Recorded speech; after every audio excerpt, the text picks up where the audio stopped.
Мин бик зур рәхмәтлемен Милләт татар интернет порталына һәм әлбәттә минем өчен тавыш биргән милләттәшләремә, дусларыма, туганнарыма, авылдашларыма, гаиләмә. Мин бик шатмын менә мондый зур бәйгедә катнашканыма һәм җиңеп чыгуыма. Әлбәттә, киләчәктә дә менә шундый зур бәйгеләр күп булсын иде. Менә безнең татар халкының нинди милләт булуын күрсәтә торган бәйге бит бу.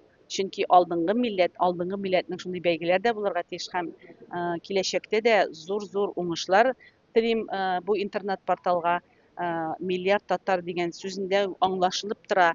Бу татарның күплеген, татарның бердәмлеген күрсәтә торган портал. Шулай бит, анда мин Әйе. укып барам барлык язмаларны да.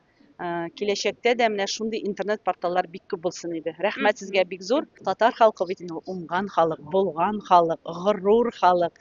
Иң мөһиме ул безнең халык, алдынгы халык. Һәм менә мин шушы халыкның лаеклы вәкил булуына бик шатландым. Ел татар хатын-кызы булу, исеменә лаек булу минем өчен зур горурлык та, шатлык та һәм зур җаваплылык та.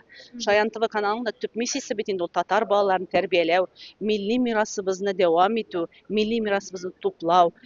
Менә киләчәктә дә менә шушы эшне дәвам итеп, бик күп татарларга хезмәт итәсем килә. Чөнки фидакарь хезмәтебезне күрәләр һәм шушы хезмәт аша татарның балкып тора торган иң акыллы халык икәнен күрсәтәсем килә.